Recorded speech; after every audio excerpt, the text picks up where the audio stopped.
Sebelum kita belajar, adalah kita bersama baca doa. Doa dimulai. Lagu Garuda Pancasila. Saya akan putar lagunya, kemudian kalian ikuti ya. Baik, kalau begitu kita mulai.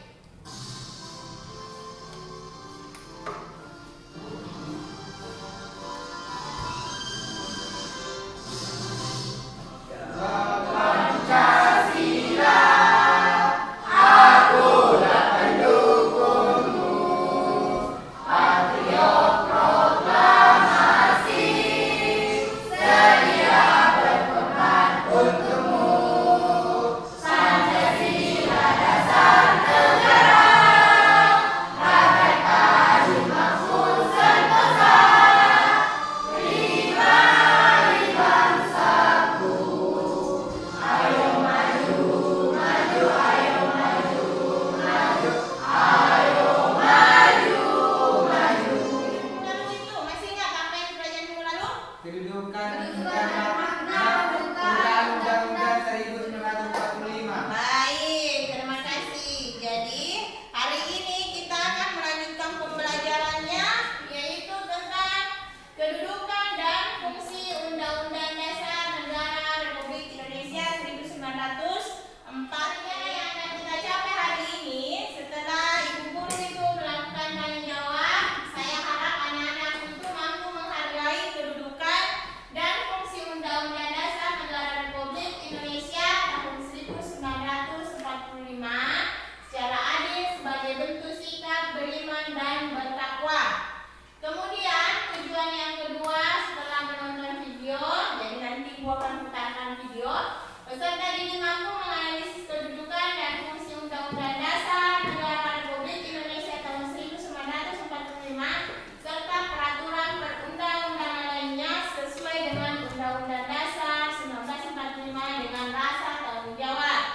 Dan yang ketiga, peserta didik mampu menyusun dan menyajikan hasil telaah tentang kedudukan dan fungsi Undang-Undang Dasar 1945 dalam sistem hukum nasional, juga peraturan lainnya dengan percaya diri dan tanggung jawab. Kita lanjut ya. Yang kita akan pelajari hari ini, yang pertama itu ada kedudukan, ya, kedudukan Undang-Undang Dasar 1945. Dan kemudian yang kedua ada fungsi Undang-Undang Dasar 1945.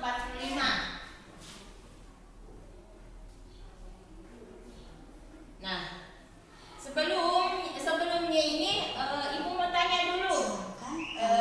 Menyimak materi dengan cermat agar Ibu mau tanya dulu. Kalian sudah hafal undang-undang kan? Sudah, ya. Karena setiap hari Senin kita melakukan upacara bendera. Ya, jadi silakan ikutan video. Kalian siapkan buku catatannya. Silakan dicatat hal-hal yang menurut kalian penting ya. Kemudian nanti kalau ada yang mau ditanyakan silakan. Baik, video berikut ini. 5. C. Peraturan perundang-undangan dalam sistem hukum nasional. B. Kedudukan dan fungsi Undang-Undang Dasar Negara Republik Indonesia tahun 1945. Menurut kalian, Undang-Undang Dasar penting tidak bagi bangsa Indonesia? Tayangan video tadi, kira-kira ada yang mau ditanyakan? Ada? Siapa mau bertanya? Ya, silakan Akbar. Mengapa harus ada undang-undang? Ya, jadi tepuk tangan untuk Akbar. Ya, kita bisa menanggapi pertanyaan daripada Akbar. Coba, nih, ya, silakan. Mesan. Karena UUD 1945 Undang-Undang Dasar ya. Undang-Undang Dasar 1945 menjadi hak tertinggi, hukum yang tertinggi, sehingga menjadi sumber dan pedoman hukum setiap peraturan. Iya, oke, tepuk tangan lagi untuk apa lagi namanya? Ya, kami sudah bagi kelompoknya ya. Ibu. Sudah bersama kelompoknya masing-masing. Ibu. Ya, jadi kalau sudah bersama kelompoknya masing-masing, hari ini Ibu akan bagikan LKPD, lembar kegiatan peserta didik. Nah,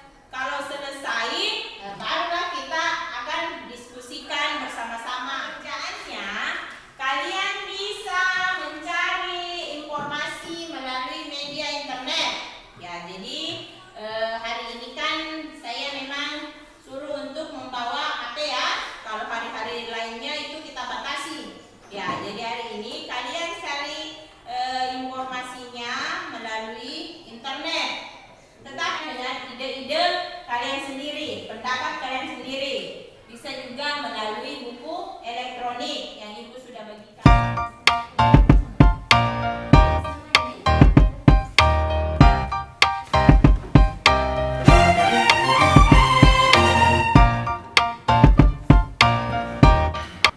Oh ya, kelompok 1. Silakan, lihat nilai.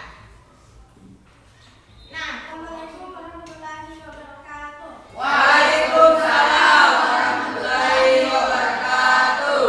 Saya perwakilan dari kelompok 1 akan mempresentasikan hasil diskusi kami tentang kedudukan dan fungsi Undang-Undang Dasar Negara Republik Indonesia tahun 1945.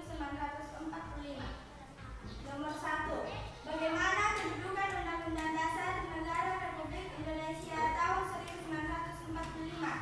Kan presentasi dari saya. Assalamualaikum warahmatullahi wabarakatuh. Waalaikumsalam warahmatullahi wabarakatuh. Dan putar dulu. Ya, itu tadi penampilan dari kelompok 1 perwakilannya ya. Nah sekarang kira-kira kelompok yang lain ada yang mau ditanggapi atau ada kritik sarannya? Silakan. Siapa? Ya silakan. Kelompok 2 ya. Menurut saya jawaban dari kelompok 1 sudah bagus, mudah kami pahami. Pertanyaan dan jawaban sesuai. Iya. Jadi ini kelompok 2 ya. Yang lain perhatikan. Assalamualaikum warahmatullahi wabarakatuh. Waalaikumsalam warahmatullahi wabarakatuh. Saya perwakilan dari kelompok 2 akan mempresentasikan hasil diskusi kami. 1. Bagaimana kedudukan UUD Negara Republik Indonesia tahun 1945? Warahmatullahi wabarakatuh. Waalaikumsalam warahmatullahi wabarakatuh. Saya perwakilan dari kelompok 3 akan mempresentasikan hasil diskusi kami, yaitu tentang materi kedudukan dan fungsi Undang-Undang Negara Republik Indonesia tahun 1945. 1. Bagaimana kedudukan Undang-Undang Negara Republik Indonesia tahun 1945?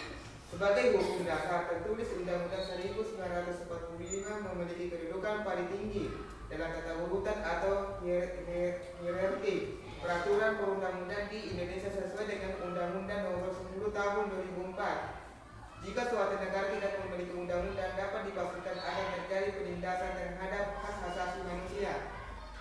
2. Bagaimana fungsi Undang-Undang Negara Republik Indonesia tahun 1940 di masa sekarang? Sebagai hukum dasar, Undang-Undang 1945 merupakan sumber hukum tertinggi dari keseluruhan produk hukum di Indonesia. Undang-Undang 1945 juga mempunyai fungsi sebagai alat kontrol. Dalam pengertian Undang-Undang 1945 mengontrol apakah norma hukum yang lebih rendah sesuai atau tidak dengan norma hukum yang lebih tinggi. Kan penilaian ya, lembar penilaian. Kalau penilaian antar kelompoknya, ibu yang nilai, ya, ibu yang nilai sendiri. Di mana itu apa istilahnya? Saya akan menilai dari per kelompok itu ada sistem tanya jawabnya. Kita lihat apakah kelompok ini aktif atau tidak. Ada argumennya. Kemudian presentasenya bagaimana, hasilnya bagaimana. Kita akhiri untuk mengetahui apakah kalian sudah mampu ya atau sudah memahami materi yang ibu berikan tadi. Ibu sudah share tadi itu link ya, link di grup WhatsApp ya. Jadi link di grup WhatsApp ya. Nah, seperti ini. Sudah lihat? Ya. Jadi lembar evaluasi. Kalau ada lagi yang bertanya, untuk apa ini, Bu? Ya, ini untuk melatih atau mengukur pemahaman kalian. Apakah memang kalian sudah benar-benar paham atau kalian belum paham? Ya.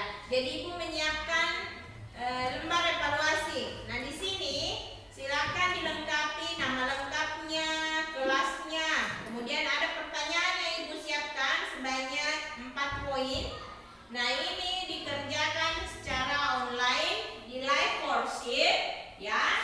Jadi kalian bisa menggunakan HP kalian, tulis nama kelasnya, kemudian dijawab. Selain itu ada juga lembar refleksi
belajar.